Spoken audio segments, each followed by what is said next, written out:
Iran launched a wave of missiles and drones toward Israel late Saturday. As regional tensions continued to mount over the war in Gaza, President Biden condemned the attack and spoke with Israeli Prime Minister Benjamin Netanyahu to reiterate the United States' ironclad commitment to Israeli security, the White House said.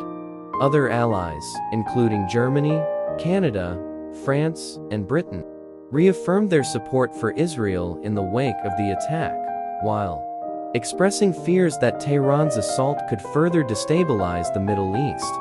Iranian state media said the missile and drone assault was in retaliation to a deadly Israeli strike on an Iranian diplomatic compound in Syria on April 1. What happened?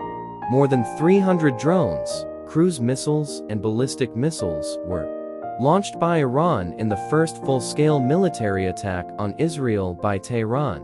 Around 99% of the projectiles were intercepted, according to Rear Admiral Daniel Hagari, the Israel Defense Forces spokesman. Some of the projectiles fell inside Israeli territory, and one damaged a military base in the country's south, Hagari said. A young girl who was seriously injured in the attack underwent surgery and was moved to the pediatric intensive care unit, according to Israel's Soroka Hospital.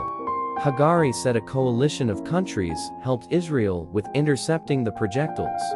The U.S. military helped Israel take down nearly all of the drones and missiles, Biden said. British Prime Minister Rishi Sunak said Britain's Royal Air Force shot down a number of Iranian attack drones, while Jordan's cabinet said it dealt with objects that flew through its airspace overnight. France also contributed technological support, Hagari said. Israel's War Cabinet was expected to meet Sunday afternoon local time to discuss its response. The UN Security Council is expected to meet Sunday afternoon, Reuters reported, after Israel asked the council to condemn Tehran's attack and designate the Iranian Revolutionary Guard Corps as a terrorist organization. Leaders of the Group of Seven are also expected to meet Sunday to discuss Iran's attack against Israel. Tehran's attack on Saturday was four-pronged, according to a report by the state-run Tasnim news agency, originating from sites in Iran, Lebanon, Iraq, and Yemen.